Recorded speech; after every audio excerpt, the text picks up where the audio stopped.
Press is focusing on the O.J. Simpson case, but just 3 doors down from that is the Snoop Dogg case. Snoop is being charged with first-degree murder, conspiracy to commit an assault with a firearm, and being an accessory after the fact, following the August 1993 shooting of Philip Ward Marion.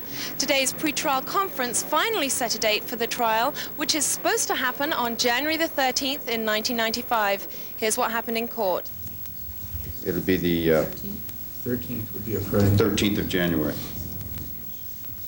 Friday the 13th. How's that for a trial date?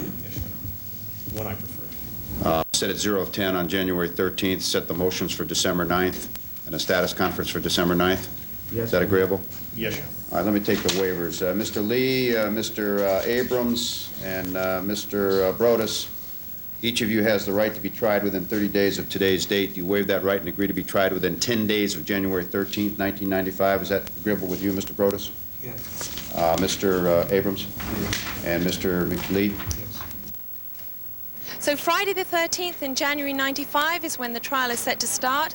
In the meantime, one of Snoop's co-defendants has been put under house arrest, pending a revocation of bail hearing on November the 4th. Friday the 13th, not a good sign. Just 3 days before Snoop's trial begins on January 13th, his mentor, Dr. Dre, is due to start serving 5 months in a Los Angeles city jail. Dre led police on a high-speed car chase while driving drunk last January, thus violating the law and his probation for a previous assault rap. Meanwhile, Snoop and his death row homies have a new album in the racks called Murder Was the Case, the soundtrack to an 18-minute mini-film starring Snoop and directed by Dre. The film should be out this winter, either in theaters, as a pay-per-view TV special, or on home video.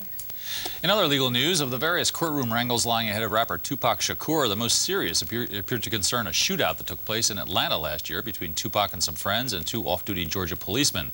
Given Tupac's pose as rap's thug most likely, this seemed to have the makings of a sensational trial.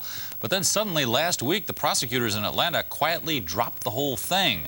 The reason? Conflicting eyewitness accounts were cited, that and the fact that one of the policemen involved in the incident has left the force.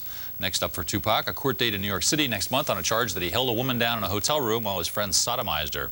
Also looming, the trial of 2 Milwaukee cop killers who say they were inspired by Tupac's cop-hating rap lyrics, echoing last year's claim, since dismissed by a convicted Texas cop killer.